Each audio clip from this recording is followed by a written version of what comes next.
Welcome to the podcast where passion and purpose collide. We are on a mission to interview women and the occasional token man about how their passion and purpose have collided to create healthy relationships and profitable businesses.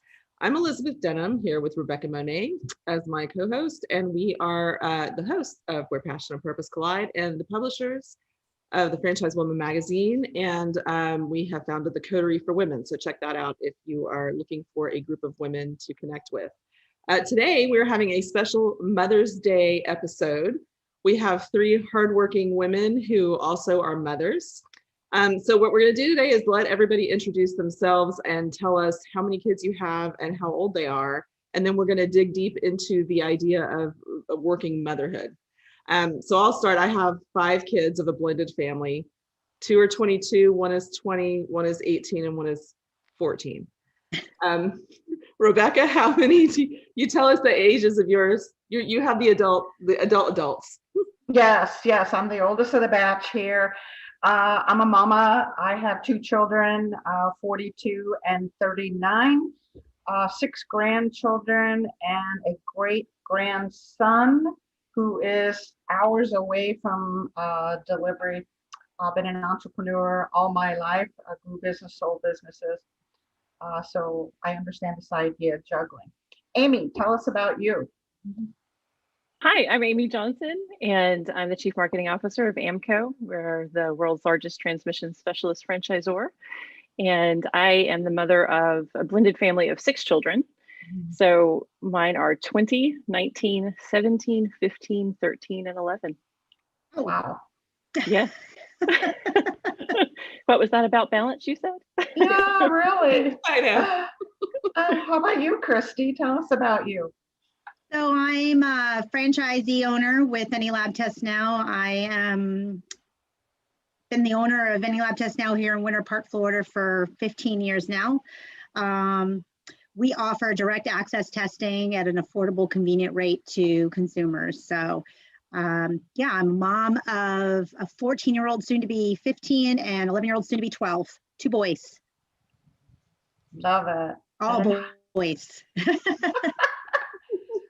Heidi, how about you? My name is Heidi Morrissey. I am the president of Kitchen Tune-Up and Bath Tune-Up. I've been in franchising for over 18 years. I have 3 grown daughters, 27, 25, and 22. Wow. There's a lot of kids amongst us here. Children. Big old happy family. I love it. So the first question I have for you ladies is around this idea of juggling motherhood and building a business. So we kind of call this segment building a business, raising a family, or building a business while raising a family. So what do you find is this idea of balance or juggling? Is it even doable? I think balance is different for everyone. Juggling is different for everybody. We all have different circumstances. Sometimes I say I'm a single mom because my husband travels a lot, but when he's home, he steps in. Thankfully, I'm a mom of 2 boys, so my balance is they happen to be in the same sport, so I don't have to conquer and divide. Yeah. It really does make a difference. Plus you got hand-me-downs that way, right? So I do. But the older they get, the more expensive they get. So then they get in the stage where it's one doesn't care what they're wearing and the other one doesn't want anything you buy them. However, doesn't want to go anywhere you want to take them. So So teenagers. Teenagers. So Exactly. I think you can achieve some level of balance over time with scheduling and planning. And, I put both my personal and my business on my same calendar and plan around it. The kids are very understanding. I was actually a single mom for 7 years. And so that was a very different season of life than being remarried with 2 extra kids, which are awesome. But as a single mom, I think it might have actually been easier in some ways to focus on career because you're not also focused on a marriage relationship, right? So in some ways, it was actually an advantage, which I've heard from a lot of other single moms too. It's kind of the secret most of us don't talk about. But so, with careful planning and a lot of thought and really just being willing to fail and admit your weakness, I think you really can achieve balance. It took me a long time to be willing to admit my weakness to my kids and my teammates at work, and just live in the open and say, I've got to take off. Learning to ask for help. Mm-hmm. Yeah. And I found over time, when you start being really honest with your coworkers about, I have to take the afternoon off to take my kid to the doctor or whatever it is, and without any shame or guilt, they start doing the same. And culture for everyone, men and women in the workplace, I think really improves. And, hopefully is a really positive place where everybody can be honest that we're all juggling work and life, no matter our gender, parental status, or anything else. We're all battling the same thing, just a different way. I agree. We're an office full of mothers, and we always say teamwork makes the dream work, but we have to be open and flexible. And, I think being moms, you have a different level of, I'm speaking from a small business. I did come from corporate world too, but being a small business, to cultivate that relationship and that team building within your office has been so important, because at the end of the day, I'm just the same as my staff. We have our struggles and we have to learn to work around them and hold each other up. Mm-hmm. So, yeah. And I look at it as not trying to balance it, but to integrate it all, because there's not really a separation when you're running a company between your work and your, and so to try to find that, to say that this is a distinct, different time, I think was more challenging for me, until I embraced this idea that we're going to just kind of do it together, including family goals that aligned with my business goals. So for instance, if mom had to work, that's a great way to look at if mom had to work some Saturdays, it's like, hey, let's do this as a family. If I'm going to be working, maybe the goal is after 4 Saturdays of work, we're going to go off and do a fun family event or something that we would do a little day trip together. So the kids were actually looking forward to me working so they could get to that next event. We always had those on the calendar and on the refrigerator, so that they never got to a point where they just hated the work, right? I didn't want them to look at that as a negative, but as instead as something that we could do together. And that's so important for teaching kids work ethic and understanding what the work world is really like, and helping them not be afraid of it. I think that's fantastic. Yeah. Well, and I think the same thing, Heidi. I've always felt like the work-life balance part is kind of a myth, but it's about priorities. And if your family knows that you prioritize them, and when they need you, you are there. There are certain things you won't miss. Maybe you can miss a birthday or a dance recital, but you're not going to miss a graduation, or, if you get hit by a car, I'm going to drop everything and come, Right. It happened to me with Heaven forbid. Yeah. But I think if they know that, and I, like you said, you want them on that team. So I talk a lot to my kids about what I do and who I'm meeting and interviewing and dealing with, because it brings them in. Like you said, I like the idea of integrating rather than competing. You're making it less of you're not competing for your time and attention anymore if they're in the process of it with you. I'll even ask for their advice on things. I'll share the story on an age appropriate level and say, what would you do? We go through the exercises. It's something my father did for me when I was young, and I think it really impacted my career choices later in life. It was really helpful. So they get behind it and they love it and they feel like they're a part of it, and fits into your family's purpose as a whole, right? Training up children. So wow, I love these ideas. Again, being the oldest in the room, I kept my business completely separate from my kids. It was like a badge of honor to have this be family time and this be work time. I never included them in it. I didn't want them to worry. I didn't want them to, think I was tired or whatever it is. I kind of kept it separate. But I love how you ladies have integrated. That's a really good way to look at it. Integrated your families into your day-to-day, and part of your day-to-day is your businesses. that you're running. I want to start all over. I want to be a parent.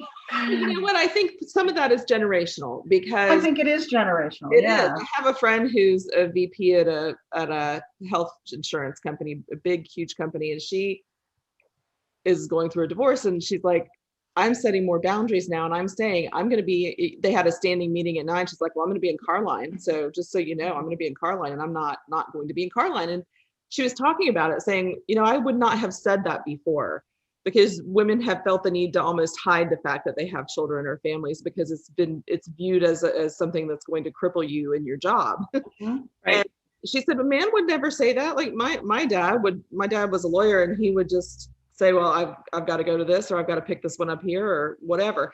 And I think that generationally we're becoming more and more empowered to set those boundaries and say, if you're good with me being in my car on our standing call, that's fine.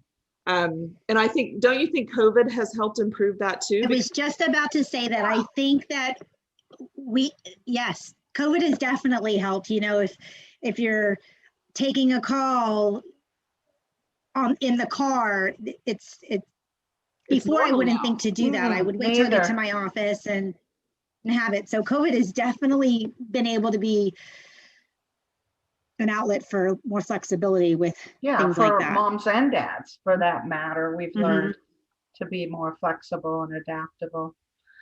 Wow. It's like the secret is out. You have family priorities, and everybody's okay with it because they're walking across the cameras, right? Yeah. Or at 5 o'clock when the dogs are barking and you're having a conversation, you're like, I'm so sorry, I'm working from home. But that seems to be the case with everyone, and nobody makes apologies for it anymore, actually, because it is the new norm. Yeah. I don't think we should apologize for it. No, As but long as we get to see the dog, I'm good. I just want to see him. Right. Show me the dog. That's funny. yeah, it's definitely a silver lining because we're all kind of in each other's homes now. Yes. And that's nice. There's a lot of nice things. Now I want to go into another little topic about stigma and what stigmas we as women put on ourselves. And before we got on, we were talking about the mom guilt problem that all of us go through, and a lot of that is self-inflicted. And Amy, you were telling us some statistics that should assuage some of us of this myth. Right, absolutely. So many years ago, I participated in a research study looking into the causes of mom guilt and how to overcome it.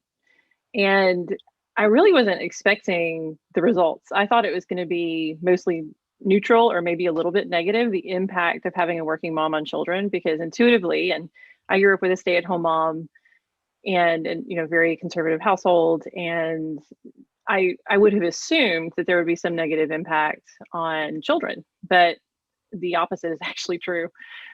Both boys and girls benefited on the whole. On everything they measured, the worst scores were neutral, and most things were positive. And so boys that grew up with a working mother are more likely to contribute in the home for chores and balance in their marriages and their homes, which is fantastic. I believe that will be the case with my young men because they've been so helpful to me over the years. They were equal.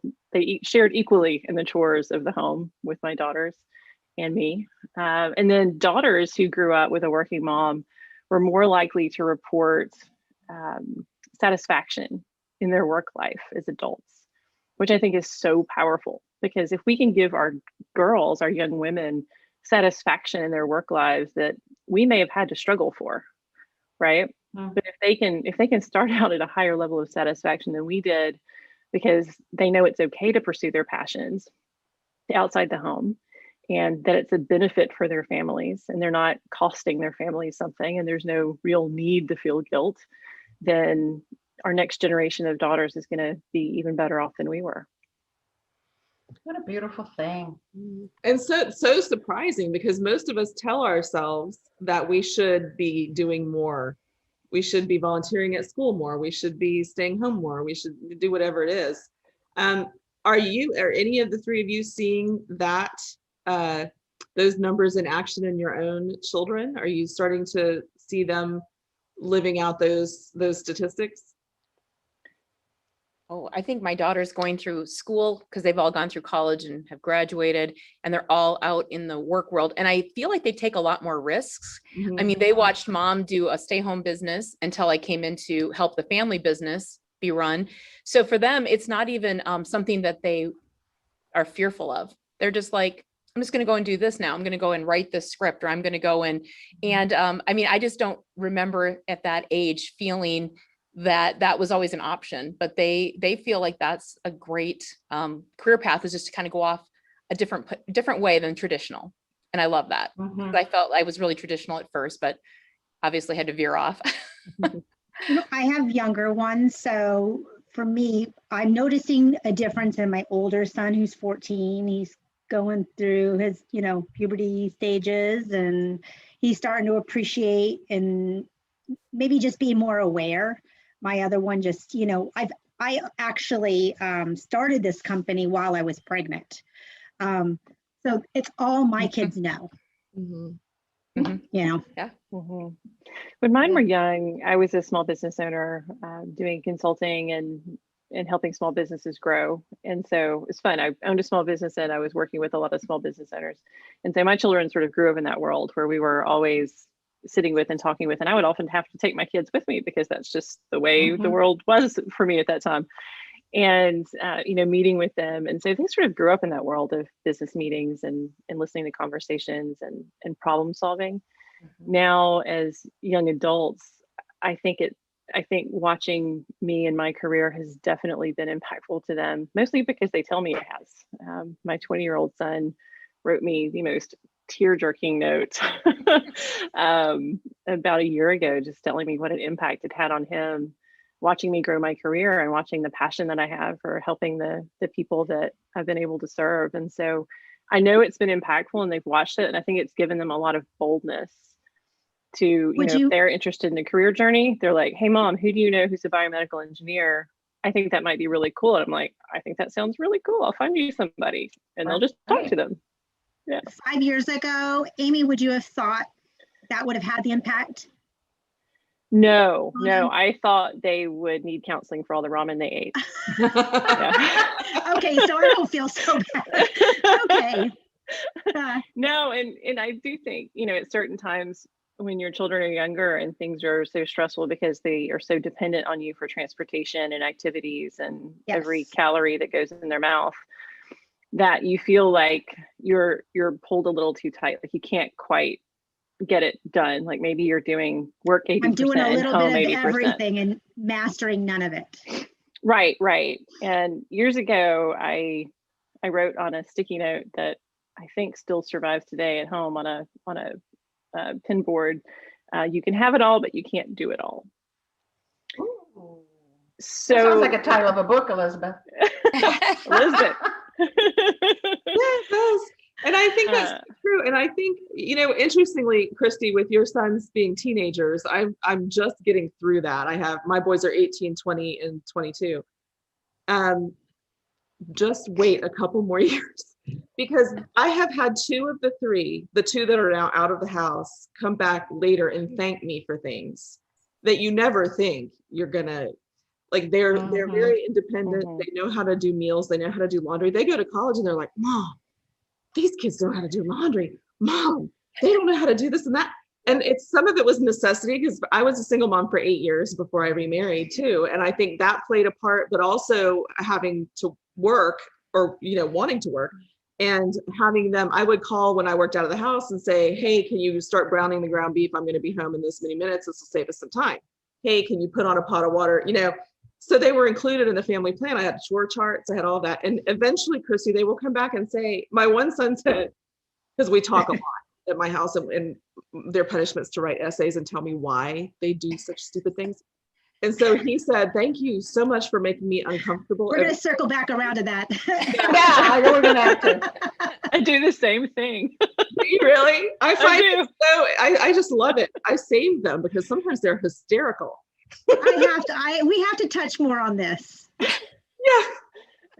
You're going to take me through your reasoning. We're going to go back through that, right? Yeah. That's I mean, I've done it from everything from eating too much sugar to lying to whatever. I mean, it's just, And my one kid, who I wasn't real sure where his head was on the whole religion thing, his bottom line was, what would Jesus do? And I was like, really? So he's witty. He's witty.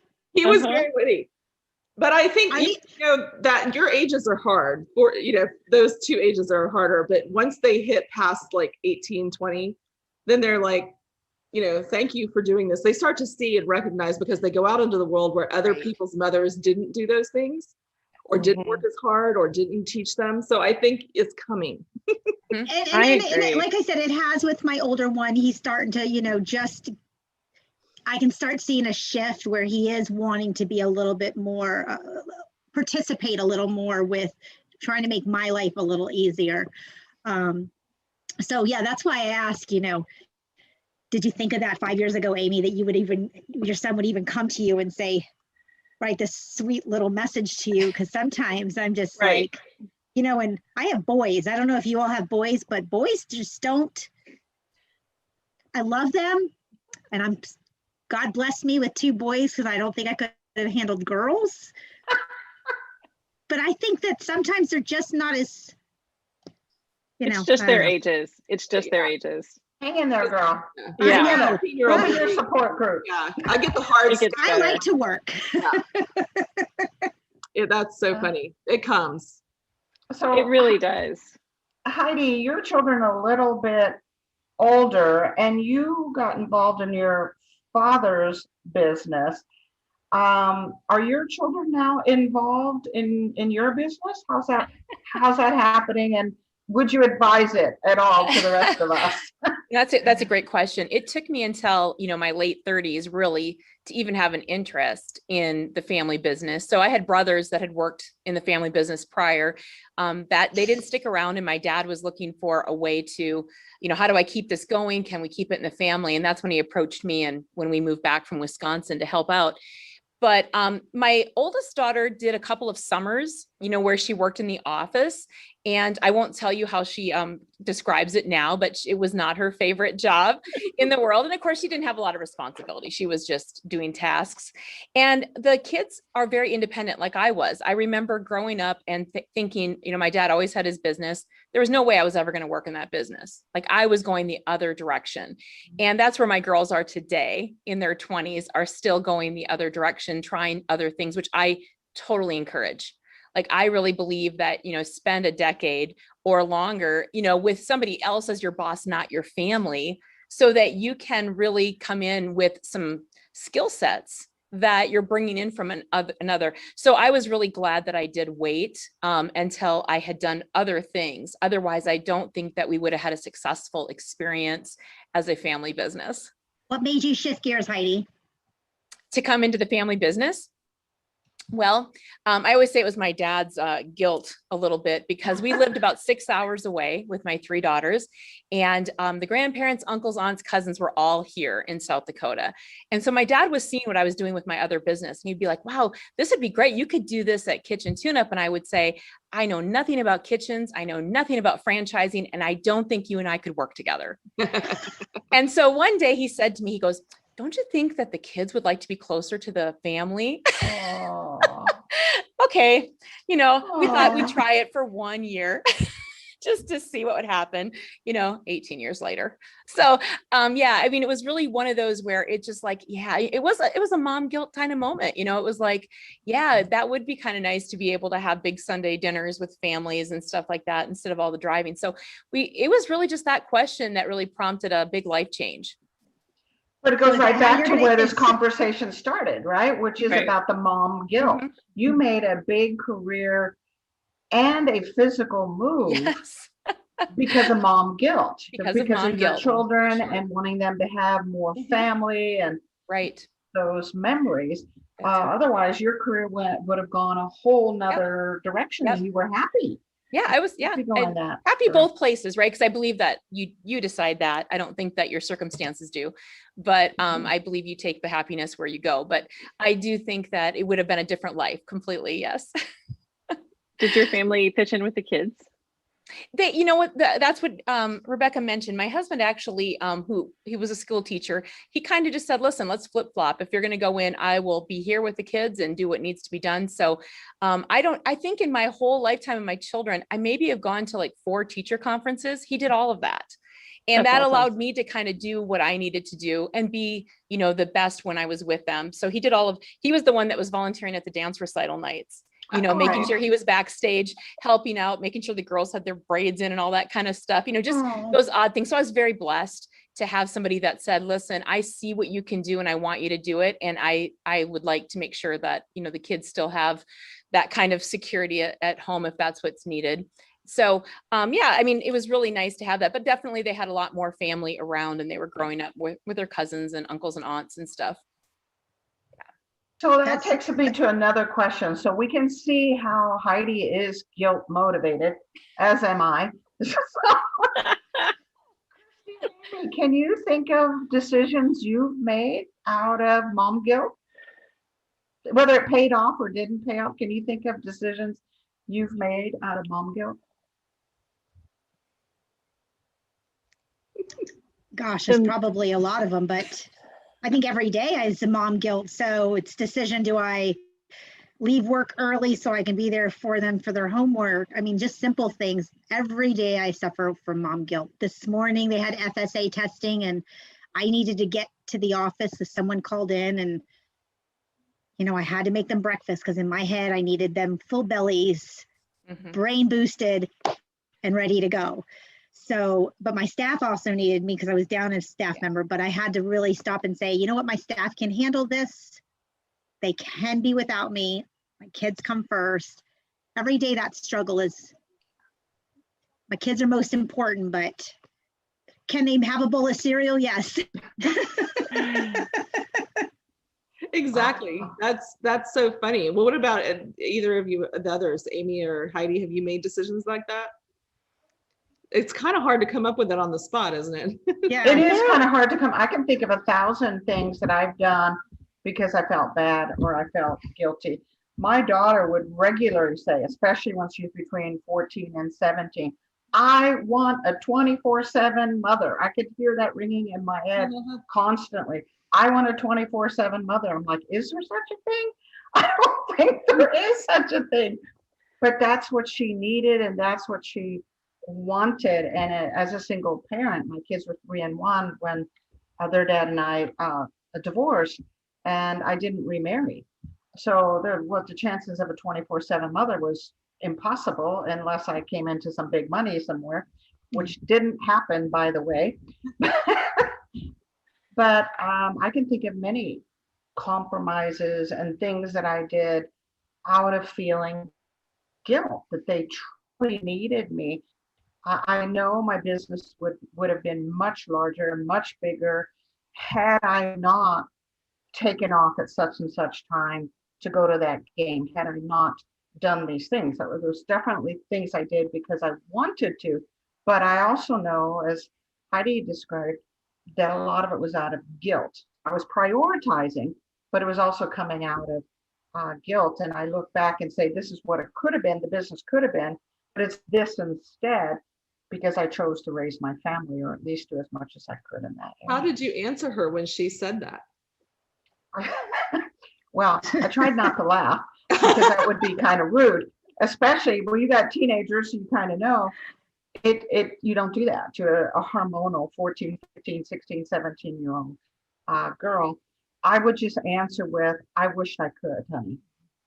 I too would like to be a 24/7, but those were not the cards that we were dealt. So let's make the best of the time that we do have together and work together to make this the happiest family we can, because it's just the 3 of us. So that was my answer, is I do too. And it's true. That's, if I had my choice, my druthers, that's what I would have wanted to do, but it wasn't in the cards. How about you, Amy? Can you think of any compromises or things that you did out of maybe just a little bit of guilt? I must be the weirdest mom ever because I have no guilt. Like, Yay! none. How do you do that? None. When my children would say, why can't you be the one who picks me up from school I would, I'm working, here's what I was working on today. I would kind of tell them the story of what I was doing and why it was important to others, and make sure that they got enough mom time, after hours when I was at home or on the weekends. But I found for my own psychological well-being, when I'm at work, I'm at work. And when I'm at home, I'm 100% at home. Mhm. And I think that's something that the men in our culture probably succeed at a little better than women do, just generally speaking. Mhm. That's compartmentalization, which can be unhealthy in certain parts of life. But I think learning to really focus on and be present, fully present for whatever you're doing at the moment is really key to being happy in what you're doing. Mhm. And I love what I do. I feel that my job impacts a lot of people, my career has, and I love that. And I find a lot of purpose and meaning in that. And I think that my children see that. I know they see it. And one of the things that I've talked to my kids about a lot is growing in independence, and that when you feel alone, creating communities wherever you are, right? So my Mhm. kids obviously have each other because we have a larger family. Mhm. So they would help each other out. And the times where I think I was on the verge of feeling guilt, or in a situation where guilt could have happened, we had this huge snowstorm, and I live in Birmingham, Alabama, and we don't get a lot of snowstorms in Alabama. It's very hilly where I live, and we are not equipped for icy roads. I know where you guys live, you might be used to driving in snow and ice, but it is not possible in the hills where we live. And it was a surprise ice storm. It came further south than was expected, and I was stuck at work. So as soon as I saw ice coming down and I'm in dress clothes, I start driving home. I had an all-wheel drive vehicle, but I knew I wasn't going to get all the way there, but I wanted to get as close as I could before everything completely shut down. So I got most of the way there. I was maybe 5 or 6 miles away from home. Again, incredibly hilly. And fortunately, I had boots in the back. I start walking home. I'm trying to call frantically, but all the cell phone networks are tied up. All my kids are at different schools. So I start walking to the school that's farthest from me or farthest from my home. And then I'm going to check a kid out, walk to the next, and on. Because all the roads by this time were iced over. It was freezing. People were wearing socks on their hands. You can't even imagine, because it was 70 degrees that morning. Like, we were not prepared. And I start getting close to, at the time my oldest was in middle school, I'm getting close to the school, and I got a call from my home phone. And I'd been walking for a couple of hours. Like, it's a very windy path. And it was him. It was my oldest son. And he said, "Mom, I made it home with Micah and Madison, so number 2 and number 3. And I've turned the heat on. I got a coat. Everybody's warm. I'm going to go get Lindsay now." And then he was going to go and walk and get the other one from the other school. This is middle school child, right? But he took responsibility. He realized Mom's at work. There's no way she can handle this. I'm just going to take control and figure it out. And so he went and started checking the others out and walking them home. And I just thought, if I had been completely present, physically present, as a stay-at-home mom at that moment, he never would have had the responsibility to do that, and he wouldn't have realized what he was capable of. That's And true. so, Great way to look at it. well, the other choice was guilt. So, Okay, you convinced me. That's a much better way to look at it. Of creating responsible citizens, maybe not adults yet, but they're responsible citizens that want to help. I had 4 of my 6 grandchildren for the weekend this weekend. The oldest is 16, and he's very shy and very quiet. And I watched him step up and make a bunch of decisions for the entire family, the 4 kids that are younger than him, and for me and for him, scheduling what time we were going to get up, when we were going to do this, and what we're going to have to eat.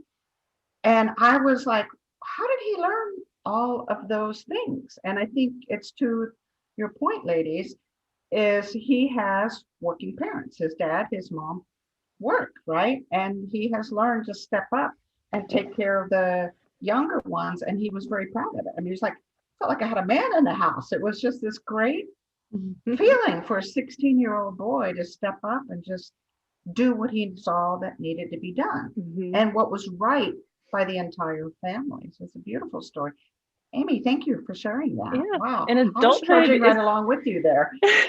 adulthood is going to be so much less challenging for the children who've learned this way, right?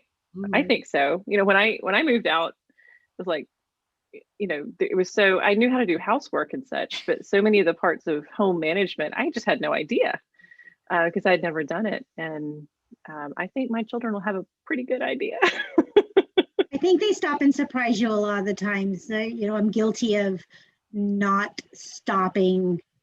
I'm go from the time I hit the floor. You know, I get home and I've got to think about dinner and getting my kids to practice, and how are they getting home from practice, and managing all that. By the time my brain actually stops to recognize everything that's going on around me, I miss a lot of those little moments, because as you ladies are talking about it,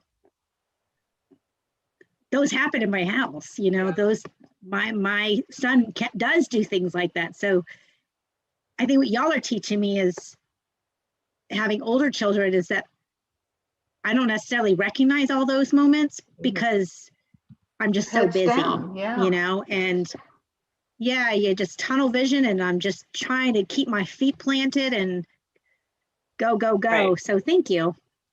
We thought this was a conversation. It turned out to be therapy.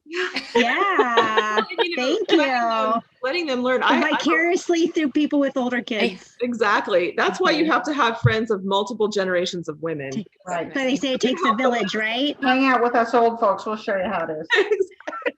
But you know what's so funny is True. I'm a writer. And so when I'm thinking, like I told somebody the other day, I don't ever have a mundane task I can do because I always have to think stuff up to write. So I get in this zone where I can't hear anybody. Like I can tune, when the kids were all home, my husband can't work at home, but I can tune anything out. And I tune them out so much that they could be talking to me, but I'm still in my head with what I was doing. And I wouldn't hear a word. So I finally put it off on them. They would be like, I told you I needed that permission slip or that check or that this or that. So I made an inbox on my desk for them. And I said, this is your inbox. And if you need something, you write it down, give me the due date, give me the amount, tell me when you need it. And if you don't put it in that box, I'll go through it once every day or two. And then that's how we'll handle it, because I can't hear you. They're like, but you nodded. I'm like, I know I did, but I can't hear you. So they had learned the responsibility of keeping up with their own deadlines, knowing when Mine text me. They what? They text you? Mine text me. They'll shoot me a text as a reminder, because they know eventually I'm probably going to text them back with, hey, I got your morning grades, or did you catch up on this assignment while I'm at work? And I'm going to see it. So yeah, they text me, because just like you, Elizabeth, I get tunnel vision, and I'm the oldest of 5 kids.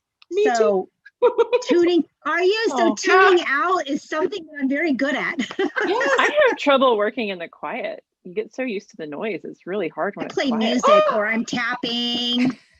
Yeah, I can't work in silence. Oh, that's funny. And Christy, You I can have to say, I concentrate don't. better when it's noisy. Oh yeah. Yes. Oh yeah. Heidi, how about you? Me either. I gotta have quiet. There's no music. There's Need no my noise think time. someplace. I need noise. Well, I want to ask you all about this then. One thing that we talked about in our pre-show was asking for help. And I think that we all learned that lesson at different times in different spaces. And like the snowstorm, I felt it might have been the same storm because I'm in Spanish Fort, Alabama. Okay, yeah, probably It was. probably the same storm. I broke my ankle, like both bones was down. Oh no. Ouch. That time. None of the 5 kids drove. I missed an entire season of a soccer thing from one of them. I didn't go to lacrosse. I mean, I didn't go to anything. And I had to ask other mothers for help. Like my husband did the best he could, but you can't get 5 kids where they need to be all by yourself every single time. So I had to ask for help, and I had to know that I was never going to be able to repay it, because I had to get rides for every single thing that they did. And it was a huge lesson in humility and being able to say Hard thing to ask for. Yeah. So how are all of you, have you had a hard lesson like that? Because it got a little easier after that, because I would do it. You know, if somebody needed help, I wouldn't think twice. But why is it so hard for us to be the ones to ask?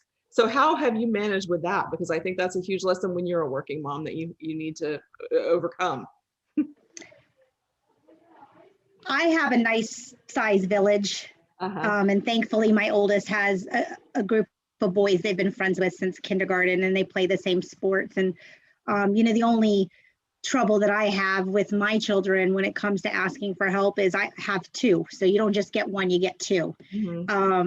And that's kind of hard, because it's essentially double the work, double a seat. So you feel like you have a bigger ask. Yeah. Yeah. I mean, what's one more person in a car, right? But you still feel Wait till guilty. you I have have two four children. then nobody asks you over for dinner anymore. You eat too much. Or one gets out of practice early. So can you please just wait for the other one? Yeah. I found that, I got rid of the guilt of hiring help. Meaning, I realized right away the one thing that offered me, zero passion was like cleaning the house. So I'm going to hire someone to help out with that. The kids had their own spaces, but that allowed me to get rid of that. Also, instead of worrying about home cooking and everything all the time, I just was okay with some meal delivery stuff and, getting things that were a little faster to make. Maybe I could have made it more nutritious, but Crock-pot. Yeah, my best friend. I think you just let go of some of the perfectionist ideals. Yes. I was lucky that I was raising my family pre-Pinterest. Pinterest might have added another layer, I think, to that idea. You're not wrong about that. That's funny. Are you my mom God. that will tag a Instagram. bunch of things and never follow any of them? Yeah. That's hilarious. Yeah. One of my earliest jobs was actually catering, and I grew up cooking for big crowds because I grew up on a cattle farm, and we always had workers and people coming over, and we would just prepare huge meals. And so I got in the habit of making meals on the weekends for the week, just being realistic with myself. There's no way like we would eat cereal every night. And so we would do things ahead of time just to make things a little bit easier. But I Prepping on definitely, Sundays. yes, but I definitely hired help. I think there is no shame in that. We work hard, and getting help for the things like it does my soul no good to sit in carpool for an hour and a half every afternoon. There's no part of that that makes me a better person or a happier person. And if it's up to me, I will never in my life again drive carpool. Yeah. It was It's never, awful. I was never born to be a stay-at-home mother. I do not enjoy it.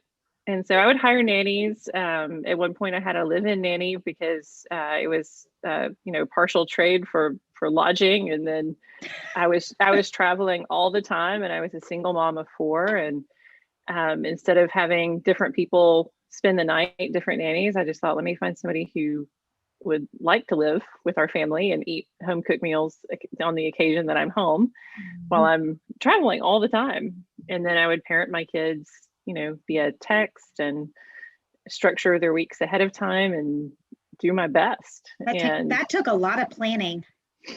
It did. You traveled that much. Yes. Kudos. And I didn't always do it well. There were times that I would forget to schedule an afternoon pickup for a kid, and they would just be sitting there. On the curb. Use your resources, like figure out a way to get home. One time, and I have never lived it down. And it was recently. His car was in the shop, and I was like, I wasn't in the habit of going to get him anymore. So he sat at band, and he texted me, luckily I'm 5 minutes away. I'm like, I'm on my way.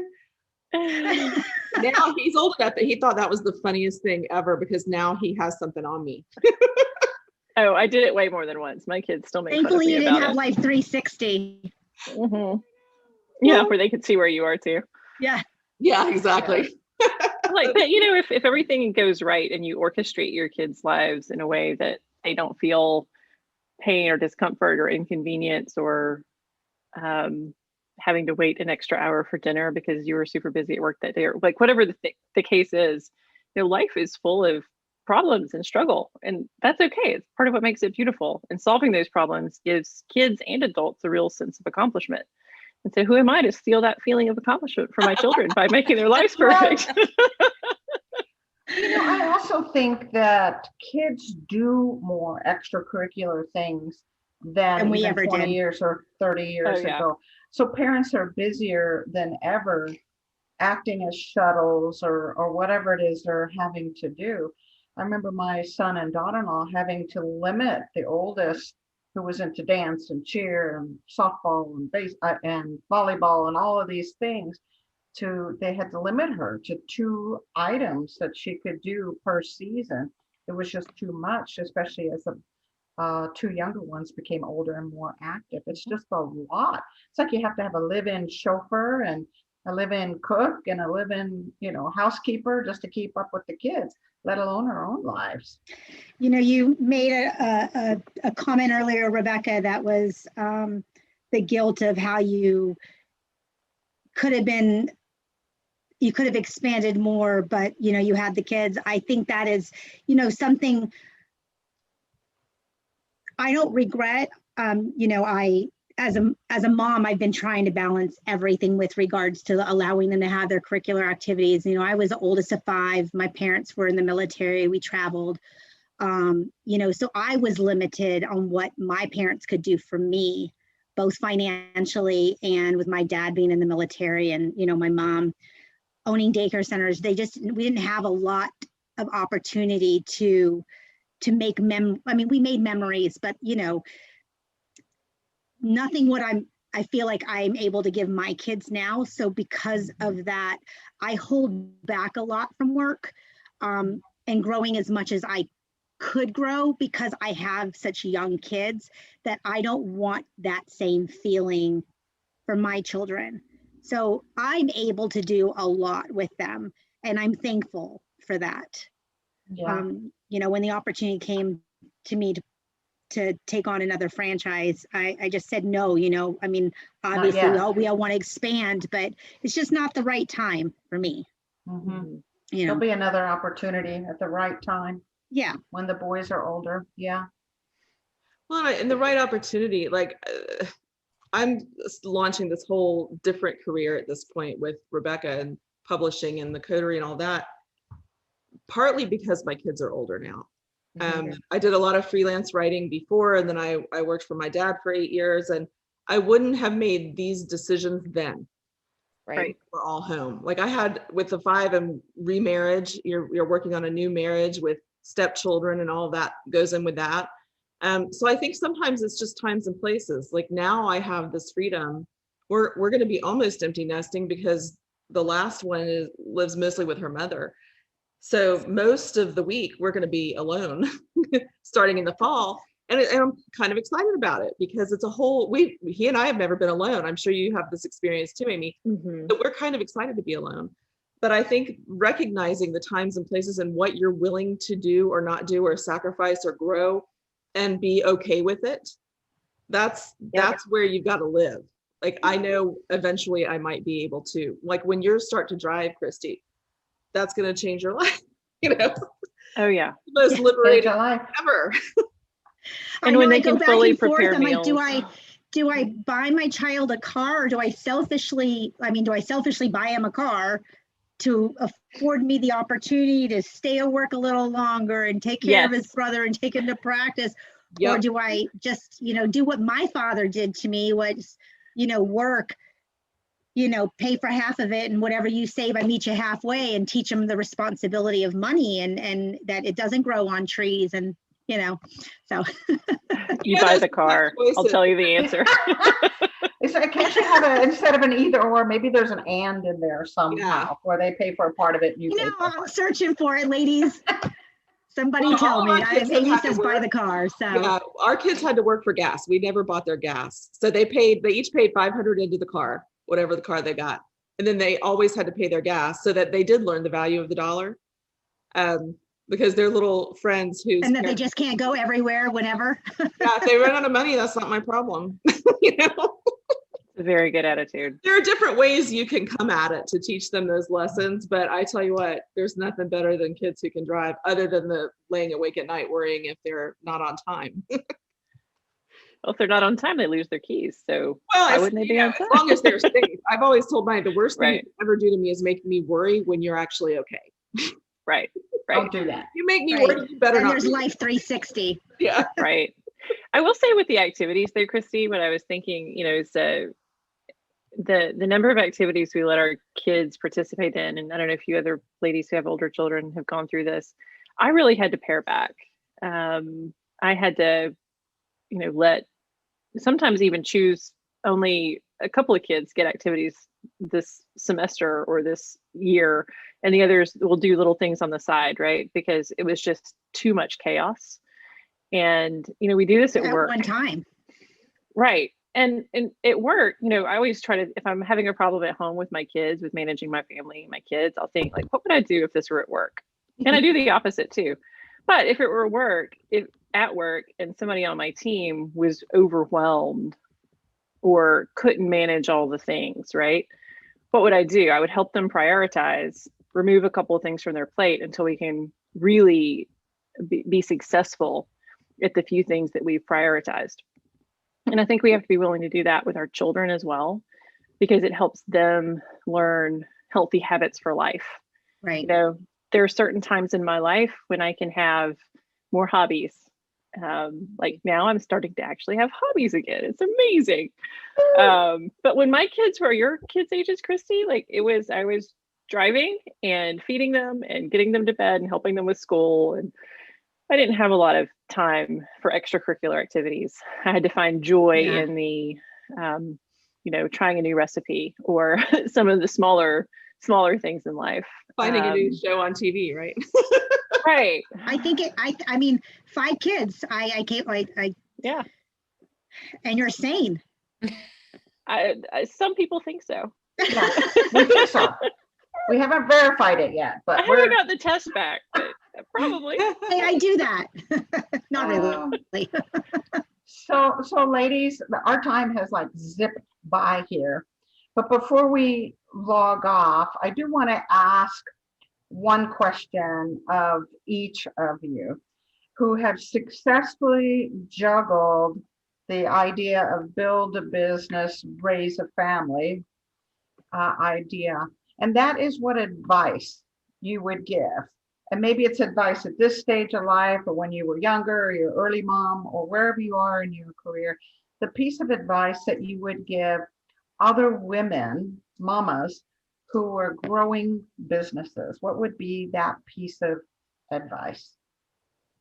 No, I would tell people, have a little grace with yourself, because if you want people to have grace with you, you kind of have to start there and know that not everything will be perfect, but it'll be perfectly fine.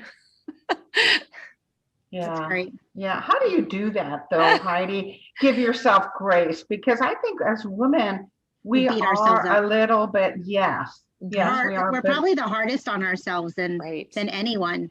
Yeah.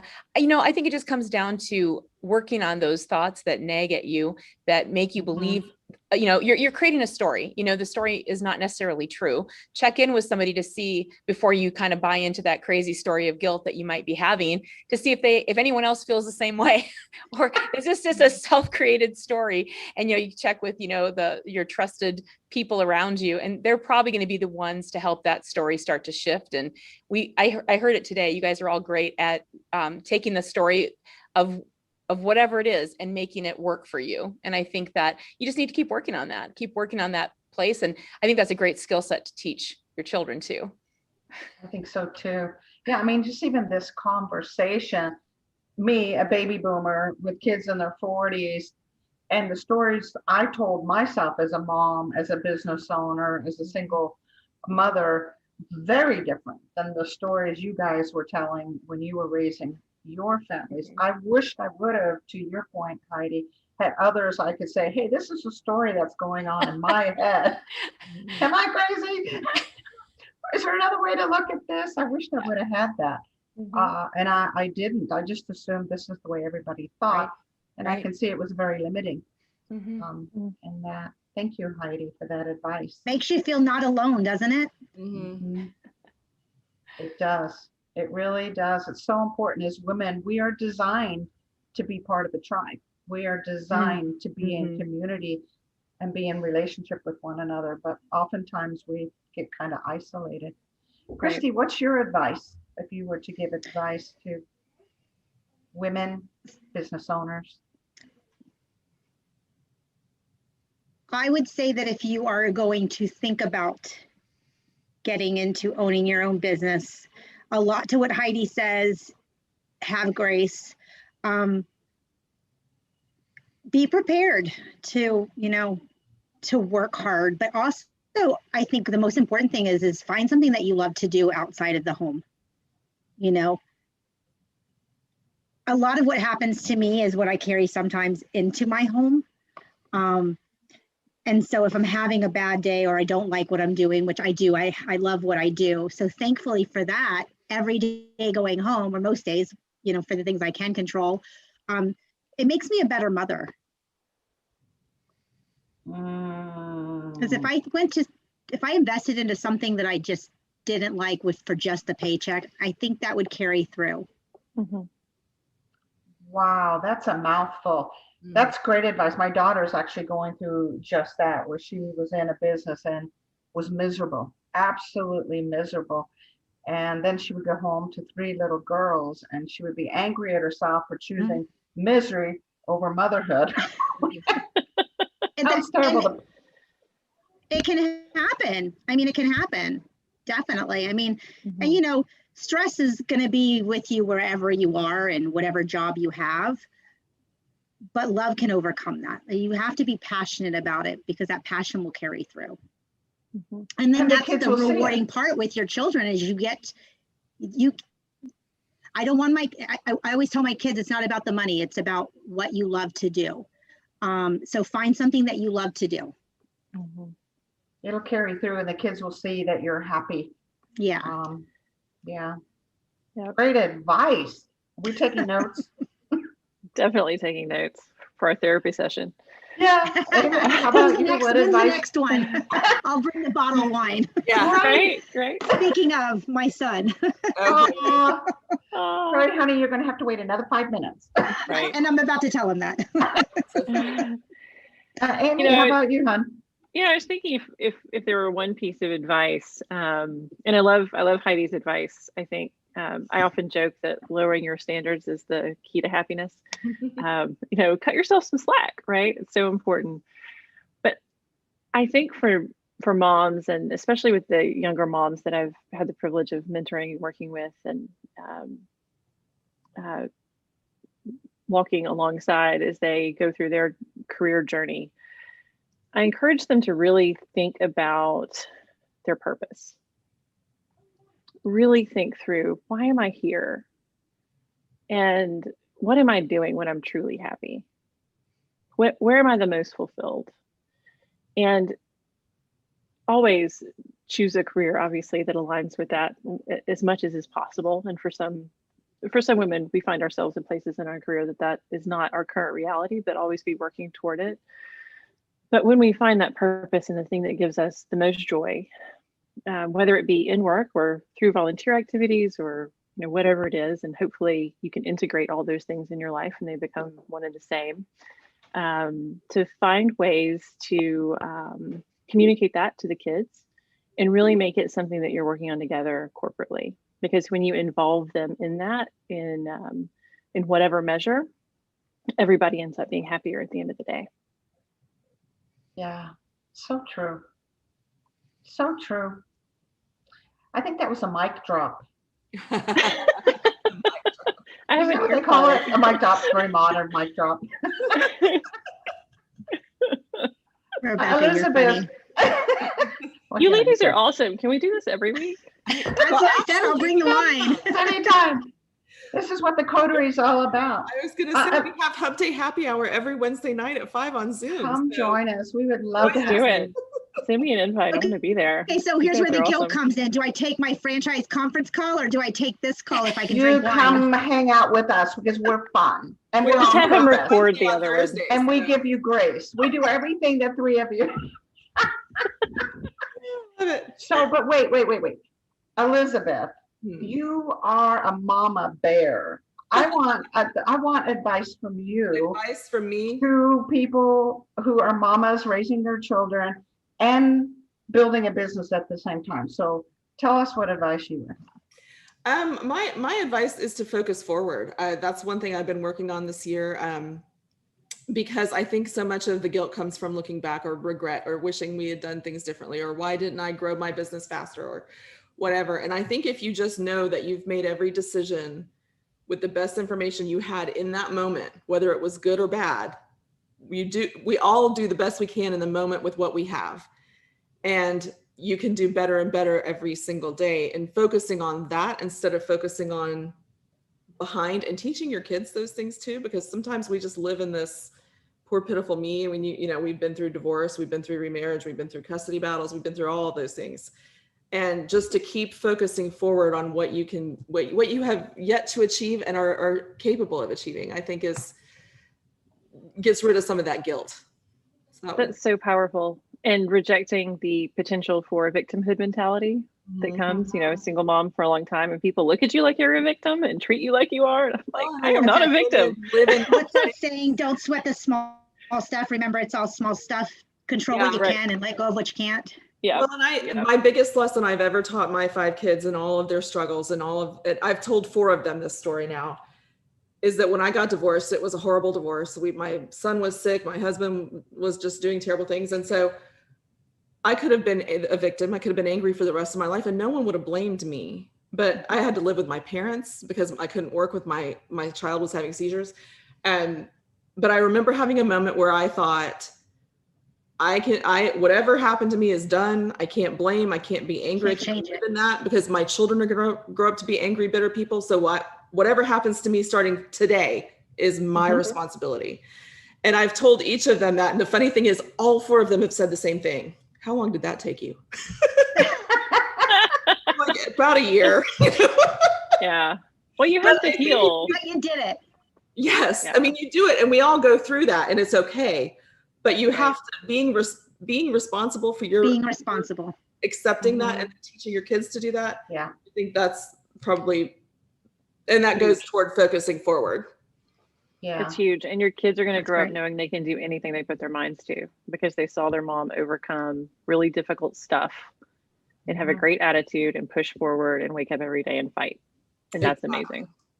It is amazing. You go, girl. That's what we call the gift of the struggle in our world. Love it. We've all had it. We all do. So, in different ways. Advice. my advice Yes. as a grandma and as a mama and As a soon to be great grandmother in a matter of hours. I'm literally watching my phone for news. Rebecca, Yeah, you gotta call yourself a glam mom. I'm a glam mom.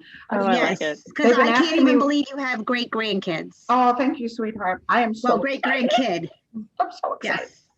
You know, I think the advice I would give is to love on your children. Show as much affection as you possibly can when you're with them, whether that's stroking their hair, whether it's holding their hand or letting them sit in your lap. My son is 42. He still lays on the couch and puts his head in my lap and loves his head, touched. With my grandkids, the same way. They're always in my lap or want to sit next to me. And I'm always in the back seat of the car. It's, you guys know how much I love you? And they all chime in. Oh, we know you love us a whole bunch. And so I'm always, either physically or verbally or into a positive affirmation or a sense of pride in them, letting them know that they are loved, that they are loved, that they are loved, that they are loved. There is no doubt in my children's mind or my grandchildren and hopefully my great grandson that they are loved. And to me, it's like if I can't be there, I want them to at least know that my love is there. That no matter what, I'm mom and I'm grandmom, and I'm going to be there 100% for them. And I think they know that. And I think sometimes when we get busy, we forget just to reach out and pat them on the leg or grab them from behind and give them I'm a big complete hug. affectionate mom. The running joke with my 11-year-old is I'll say, Colton, I love you. And he'll say, I love you more. And I go, he'll say, I'll tell him I love him. And he'll say, I love you more. And I'll tell him that's not possible. I'll say, but I have loved you longer. And he goes, prove it. So we have just we say to each other all the time. Affection. Honestly. And affection is different from one person to another. Yeah. I have one child that needs to hear it the other one that needs to physically have it, and others it's positive affirmations or whatever. So enough of that. I love this session. I think we should just get together quarterly, girls. And I agree. okay, Amy, you're bringing the wine, right? Absolutely. And I think I need you to adopt me because I love your description of being a mom and a grandmom. I'm like, count me in. Right? Coming over. Hey, I can always use more daughters. Bring it on. All right, Elizabeth, I think that's a wrap for today, right? I think that's a wrap. We have come to the conclusion that this has been very therapeutic.